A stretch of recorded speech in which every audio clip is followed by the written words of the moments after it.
Assalamualaikum warahmatullahi wabarakatuh. Selamat pagi anak-anak. Berjumpa lagi dengan saya, Ustazah Putik. Materi hari ini membahas tentang fungsi Pancasila. Yang pertama, Pancasila sebagai jiwa bangsa Indonesia. Ini materi kelas 8 ya, fungsi Pancasila. Yang pertama, Pancasila sebagai jiwa bangsa Indonesia. Ini berfungsi agar Indonesia tetap hidup dalam jiwa Pancasila. Setiap bangsa Indonesia dan negara tentu memiliki jiwa.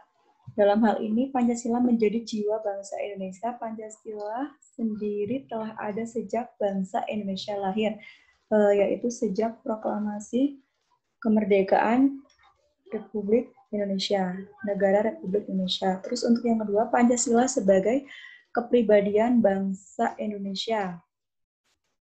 Ini memiliki fungsi memberikan corak khas bangsa Indonesia dan menjadi pembeda yang membedakan bangsa kita dengan bangsa yang lainnya.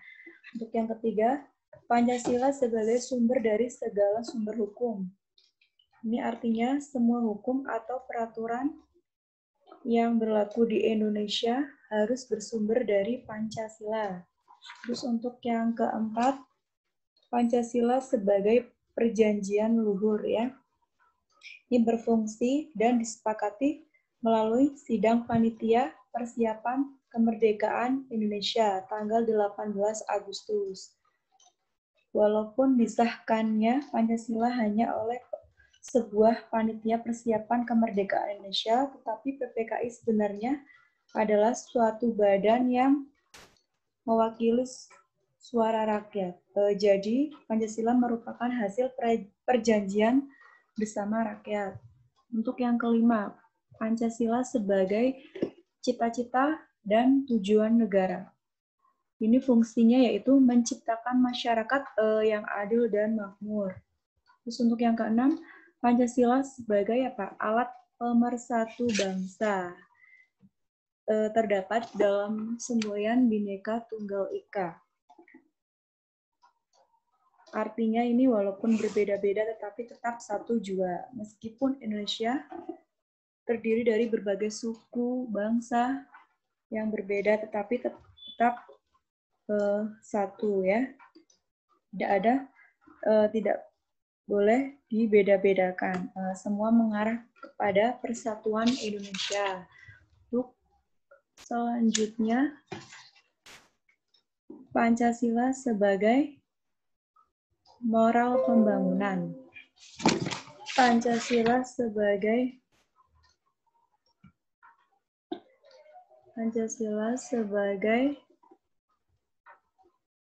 moral pembangunan ini artinya sebagai Pancasila dijadikan kerangka acuan atau tolak ukur ya untuk tujuan pembangunan.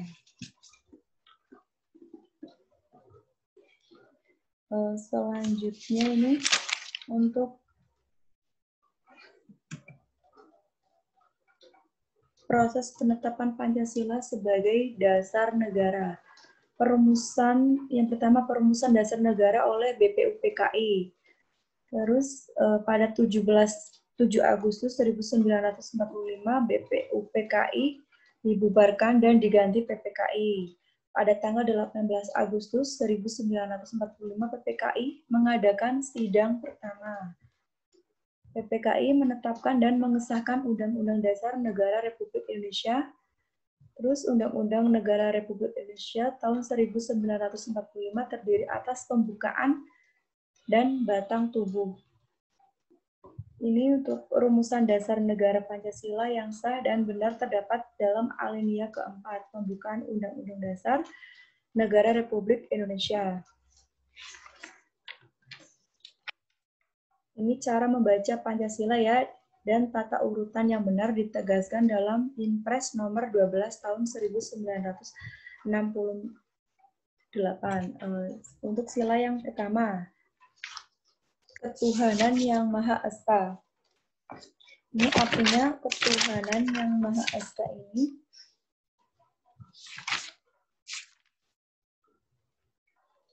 Bangsa Indonesia menyatakan kepercayaannya dan ketakwaannya terhadap Tuhan Yang Maha Esa.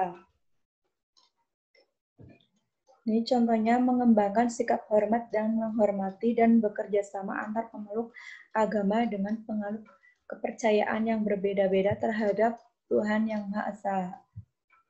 Terus tidak memaksakan satu agama dan kepercayaan terhadap Tuhan Yang Maha Esa kepada orang lain, ya.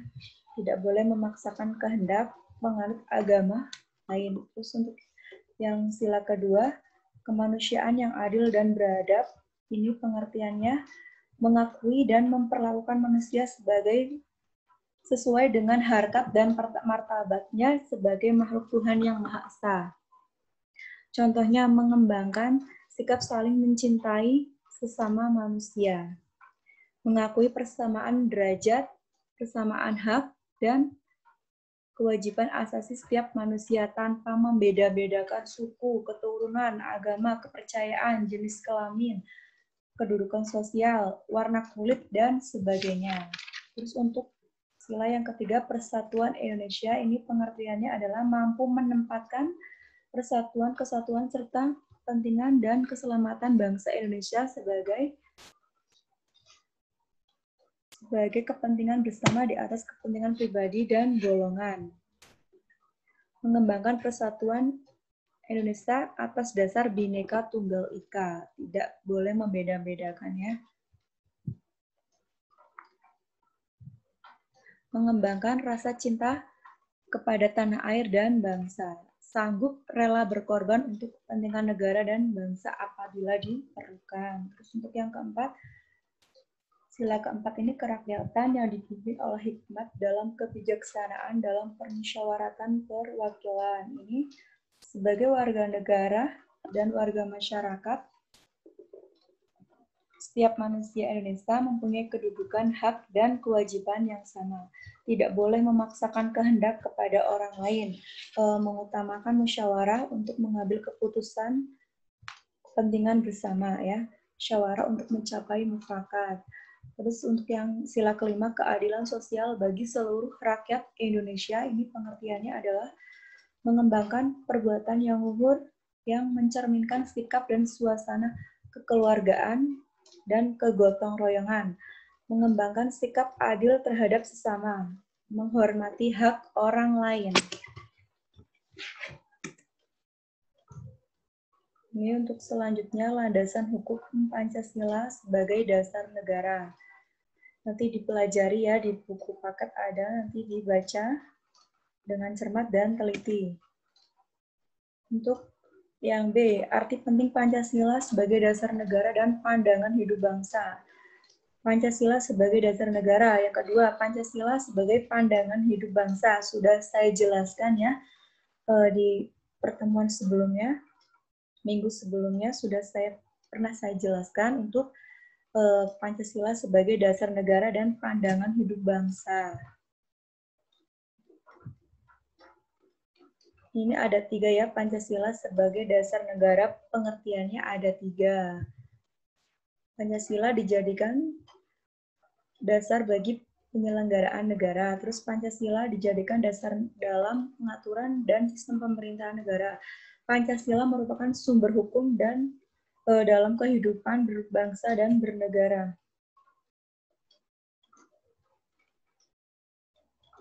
Ini Pancasila sebagai pandangan hidup bangsa. Yang pertama, toleransi antar umat beragama. Tadi ada sila pertama, ya, toleransi antar umat beragama. Terus tenggang rasa, dalam bahasa Jawanya ini disebut juga dengan teko seliro. Teko seliro, terus cinta tanah air dan bangsa, terus musyawarah untuk mencapai mufakat. Yang kelima, adil terhadap sesama. Untuk yang ketiga, pentingnya Pancasila sebagai dasar negara dan pandangan hidup bangsa. Ini sangat penting, ya, Pancasila sebagai dasar negara. Yang pertama, asas berdirinya negara Indonesia. Terus yang kedua, dasar sumber tertib hukum nasional. Yang ketiganya, dasar penyelenggaraan kehidupan bernegara. Untuk yang kedua, pentingnya Pancasila sebagai pandangan hidup bangsa. Ini sebagai kerangka acuan membentuk karakter bangsa Indonesia. Terus, petunjuk dalam memecahkan permasalahan yang dihadapi bangsa. 3. Arahan bagi warga negara dalam melihat dan memanfaatkan potensi alam.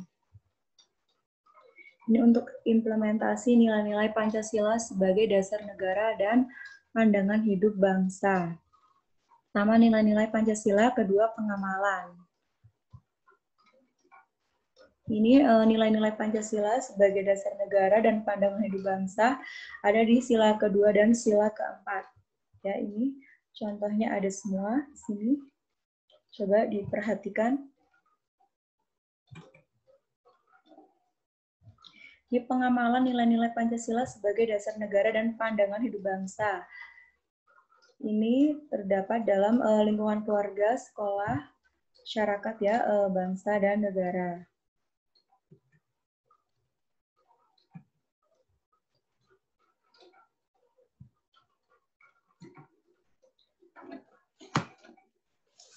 Cukup sekian materi dari saya, semoga bermanfaat. Kurang dan lebihnya saya mohon maaf. Hari ini saya akan memberikan tugas khususnya untuk kelas 8 ya. Silakan dikerjakan dengan cermat dan teliti. Tugas dari saya dikerjakan dengan baik dan benar. Selamat mengerjakan ya anak-anak. Saya akhiri. Wassalamualaikum warahmatullahi wabarakatuh.